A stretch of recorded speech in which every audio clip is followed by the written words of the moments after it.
ఈ భూమి మీద ఉన్నటువంటి కుమారులు లేక కుమార్తెలు తల్లిదండ్రుల పట్ల ఎలాగ వారు ప్రవర్తిస్తున్నారు, తల్లిదండ్రులను ప్రేమిస్తున్నారు లేదా, తల్లిదండ్రుల పట్ల అనురాగము కలిగి ఉంటున్నారు లేదా అనేది ఒక్కసారి మనము జ్ఞాపకం చేసుకోవాలి. అమ్మ జన్మనిస్తుంది, తండ్రి మనల్ని నడిపిస్తాడు, తన చేతులతో ప్రియులను నడిపిస్తాడు, తన భుజాల మీద ఎక్కించుకుని. తండ్రి ఇప్పుడంటే కారులు మోటార్ సైకిల్స్ వచ్చినాయి, కానీ మా చిన్నతనంలో ప్రియులారా తండ్రి తన పిల్లలను భుజాల మీద ఎక్కించుకొని మరి 4 కిలోమీటర్లు 5 కిలోమీటర్లు నడిచినటువంటి రోజులు మాకు తెలుసు.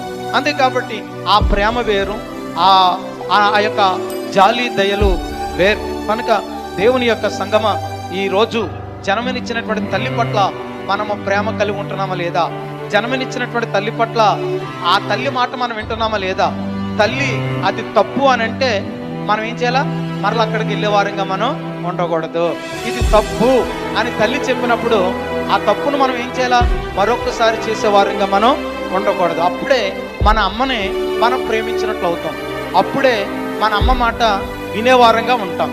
అందుకని ప్రియమైన బిడ్డలారా, నీ తల్లిని నీ తండ్రిని సన్మానించినట్టు చెప్తున్నా దేవుడు.